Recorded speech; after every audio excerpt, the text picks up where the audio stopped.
Excuse me? Saan ba nakatira si Ana biglang buka? Yun, kuya, yung bahay nila, ayun. Ayun. Oo. Bakit? Ay, may parcel po kasi siya. May parcel siya? Sandali. Alam mo ba, kuya, nangutang niya sa akin ng isang araw, tapos kino-order sa'yo. Kino-order, tapos yung utang hindi binabayaran sa... Talaga naman yan, ayan yung yan yung nangungutang talaga, tapos ikaw, binabayaran ka order ng order saan yan?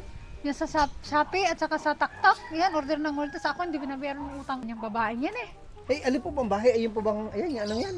Yan yung bagong pintura kasi alam mo ba ko? ayun po. Sandali kuya, sandali. Yan yung yan ba yung yun yung may asawang apam, yun yung may asawang apam yun, kuya. Bagong dating yung apam niya kaya order ng order ko siya. Feeling mayaman na kapag asawa lang ng yung apam naman ay matanda na. Talaga, ma'am?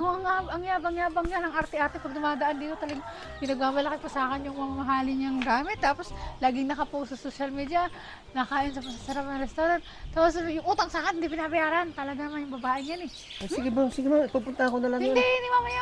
Ako'y nagde-deliver lang. Bakit sa akin yung pinagsasabihan? Tsaka bakit pinakikilman niyo yung buhay noon? Hindi na, inaano ho ba kayo noon? Hindi kasi nagbabayad sa ako ng utang eh. Tsaka lagi nanghihingi ng ulam sa amin. Bakit yung pinagchichismisan niyo? Lagi ting umaga nanghihingi na, Mare, meron ka dyang ulam. Pahingi nga ulam. Ay, dyan ako kayo. Dideliver ko Sandali, ako kuya, sa huwag ka kanya. muna pumunta doon. Sandali, huwag ka muna Bakit? pumunta. Kasi sasabihin ko muna sa'yo nga. Kasi nga kuya, sinasabi ko na nga yun sa'yo totoo. Order ng order. Ano yan? Mahal Ay, yan. wala po akong pakialam doon, ma'am. Mahal yan, ano? Kung mahal ito o mura, ito yung binabayaran ho niya. Kaya wala akong problema doon. Ay, oo nga. Oh. Ako kasi hindi binabayaran. Ay, bahala po kayo mag-usap. At saka teka, ninyo. sabihin pa ako kuya, alam mo ba?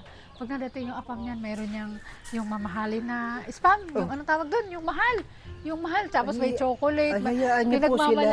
Kasi hindi pala ako mabigyan kahit isang piraso. Bakit? Kamag-anak ka po ba niya? Kapitbahay namin siya O eh. kapit-bahay lang pala kayo. Eh, bakit? Anong problema niya sa'yo? Ay, nangihingi nga siya sa akin ng pagkain lagi ng ulam. Ay, hindi Pag ko pati naubos- problema yun. Wala po akong Pag pakialam niya sa naubusan siya inyo. ng kape, nanghihingi Kayo- ng kape. bahala Mari, na po pahinging kayo. kape. Batik yung apam, hindi man lang ako maabutan ng isang chocolate. Tapos panayang pause sa akin. Ay, ang dami Ay, sa lubong sa alam akin. niyo ma'am, bakit kayo bibigyan? Yun eh, kagaya nga nito, pinagchichismisan niyo sa, siguro nung lahat ng dito sa barangay, alam na yung istorya niya.